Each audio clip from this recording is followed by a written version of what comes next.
What's going on, world? It's your boy Hanley from On the Line With, and you're listening to the Home Invasion Show.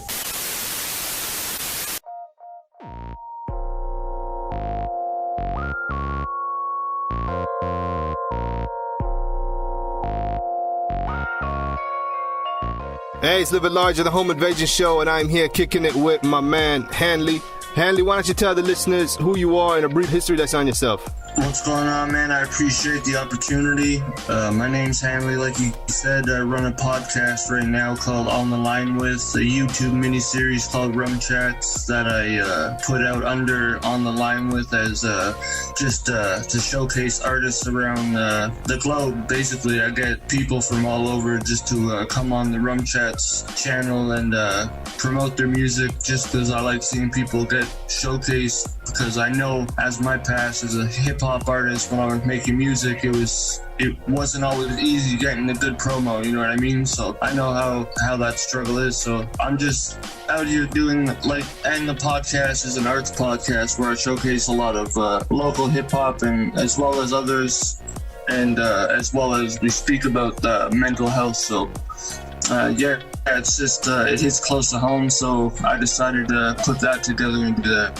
All right, man. Well, what gave you the idea of doing a podcast that deals with the arts and mental health like that? Well, like I said, I have a past in making hip-hop myself, so I always liked the arts. I always liked visual arts and things like that as well, so I figured mix it up and add that. At first, I was going to originally just do an arts podcast about the local hip-hop scene, but I figured there's not enough talk about mental health, so I added that in the mix as well. And it just came to fruition. It just came to me, and I just rolled with it, and it's been like that ever since March. That's dope, man. Because of that choice right there, your podcast stands out. Let me add one more thing. Go ahead. Sorry, bro. No, go ahead. Let me add one more thing. It's also, when it comes down to mental health, I feel like the arts save a lot of people, you know what I mean? It's therapeutic. Most definitely. So that's what I wanted to add in there. So go ahead, what you were saying, my dude, my bad. Nah, man, it's all good. Well, to say what you were saying, most definitely, the arts definitely, whether it be, through paint or making videos or whatever, you know what I mean? Sometimes, that shit, anything, it works, yeah. It works. A lot of people, sometimes they think that what they're going through is only them. Only they went through what this is. But when they hear other people that came out better people by beating their issues or whatever, that's inspirational. They're like, yeah, I want to do that, So what I was saying, what I was saying before was that the whole podcast idea, implementing that mental health aspect of it, made your podcast stand out from the rest. Oh, I appreciate that, man, because there's not a lot of people that are talking about it. I don't see a lot of mental health podcasts in the city going on, you know what I mean? For sure, especially with COVID and isolation and stuff, you know what I mean? People be bugging out, And it's definitely been a heavy weight for people during the pandemic, is the isolation, well as the paranoia, being sick and stuff like that. I'm sure weighs on certain people's mental health if they have paranoia with that, but definitely the isolation could get to people when we're in lockdown, especially. It must have been real tough for the people struggling. Like, I know myself, it wasn't easy. And I'm diagnosed bipolar, so I deal with ups and downs all the time. I hear that, man.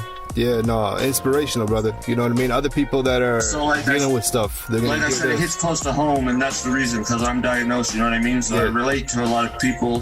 I hear that, man. Yeah, man. Yeah. Well, I mean, you wrapped up season 1 not too long ago. What's been the reception from the listeners so far? It's been a lot of love, man. A lot of people are supporting the journey, and I appreciate it. People from my past, when I was making music, are turning out to support the podcast, and new people as well that I meet every day on Instagram and stuff. It was a good first season to start off with. It was a lot of good interviews. A lot of the artists that you hear speak on the show, you wouldn't necessarily think you'd hear an artist or a rapper that you necessarily know personally, or even that you're a fan of, talk about these types of things live on air, you know what I mean? Yeah, bro. So the reception was definitely better than I expected. Gonna work on promoting it more and more because we want to get the views up, obviously. But like I say, views aren't the reason I do it. It's to help people. So as long as someone takes something from an episode and it helps them one way or another, then I'm glad that it worked out. That's the goal. That's the main goal. Yeah, I hear that, man. Well, damn, you dropping season 2 soon, huh? Yeah, we're dropping season 2. It's going to be released on September 6th, and that's exclusive. You guys are the first to hear about it. There you go. That's what's up, man. September 6th, mark the date. Send me the first episode, man. I want to check it out. I want to check that show out. But yeah, the premiere is going to feature Vontae Poems from Ottawa. Boom. There you go. What you going to do different on season 2 than what you did on season 1? Like, are you going to try something new? I think I'm going to keep trying to get deeper into the mental health with the artists to have them open up even more than they have, if it's possible. You know, you don't want to push people too hard to open up about certain things I don't want to talk about. So, you know, I don't try to press for things as much as I would when I'm interviewing someone maybe they recently did, and you want answers for it. Right. So I think probably aim to get maybe some bigger names on the show. We got some big names on the show for this season coming out. Last season we had a few big names on as well, like Wordsworth and Master Ace. Nice. So yeah, I think just get maybe some bigger guests, get into more deeper into the mental health, and of course, like always, showcase the music or whatever art they may be doing. You ever thought about having poets or say people that do graffiti and shit? Because I mean, the arts is kind of broad. Absolutely. You know. That's art, man. So anybody, like I said, anybody that does anything that's artistic, that has artistic value, and if they fit the bill and they're down to come on the show and talk about the topics we talk about. I mean, some people might find it redundant because it's always talking about mental health, but you need to crush that into people's brain, man, because it needs to be spoken about more. So for sure, it's therapeutic. And yeah, it is. And this season we have a few different, it's not just hip hop artists. This season we have a couple singers, R&B, and we have some other podcasters that are coming on as well, content creators. So we switched up a bit. We just brought on a co-host for season 2. She's on a few of the episodes. She'll be there full time season 3, but she goes by Cat Pug, and she's going to be helping me out with hosting and asking the questions and interviews and stuff like that. So shout out to Cat Pug. There you go. Now for the listeners that are tuning in that aren't familiar with your show, which episode from season 1 would you think would be a perfect jump off point for them to get into the show kind of thing? I think season 1, Happy Kills was on episode 1. He was a great premiere guest because he was totally open and vulnerable to the questions, didn't shy away from answering any questions. And same goes with Spitting Image. He was episode 4 and episode 5 as well. Either those three are probably 3 of my favorites when it comes to how in depth I got. Episode 5 was someone named Closed Caption from the city, and yeah, I think those 1, 4, or 5 are probably my favorite. If I had to suggest someone who's just starting out to listen to Peep 1 and they want to see how in depth we get, then I'd say check out 1, 4, or 5. Boom. There you go. Shout out to Spitting Image. We had him on the show.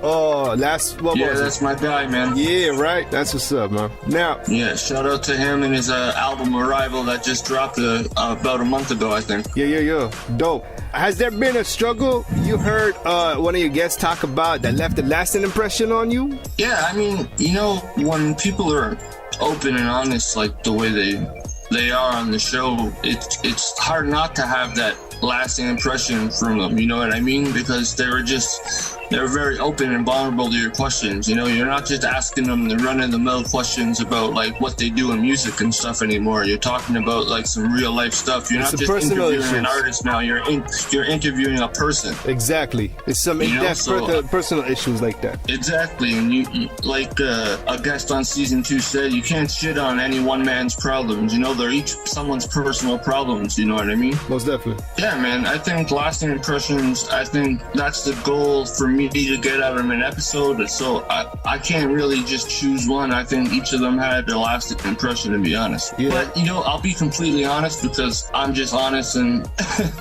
I had Fat Joe's son on season 1 on episode 3.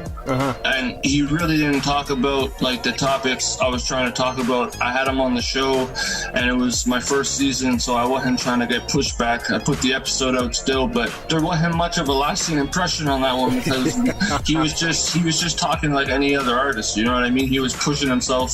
Yeah. And even while we were talking mental health and stuff, don't get me wrong, he's a great spitter and shit. I got love for him still, but it wasn't what I expected out of the interview from him. Yeah, I hear that, man. I mean, for the longest time back in the 90s, it wasn't common for you to be speaking on personal issues like that, especially when you're a hip-hop artist. You're supposed to be, you know, you got the Tupac Shakurs, you got the Biggie Smalls, you know, they're talking about the player, pimp, thug lifestyle, you know, so nobody's gonna be vulnerable and expose themselves like that, you know what I'm saying?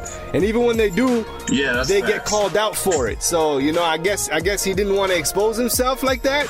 He's still with that 90s mindset. And I understand that. So, you know, like, I'm not mad. I'm glad and I appreciate him coming on the show. You know, it's all love. Yeah, shout out to Ride So Valid and Terror Squad. But it's just, if I'm being honest, episode 3 just didn't leave that lasting impression on me. It was a good interview about his music, but it wasn't something that I would end up putting on making the cut for like a season if I was planning it right now. You know what I mean? For sure. My thing is like always cater to your audience, know your audience, you know. So if you're gonna be on a podcast where they talk about mental health issues, that's the audience that you gotta cater to, you know. It's gonna be, to me at least, it's kind of disrespectful. It's kind of like going to a funeral, but instead like you trying to start a party, you trying to throw a party and stuff. It's like, bro, that's not the time or place, you know. Know your audience. Good analogy. But yeah, go ahead. Yeah, man.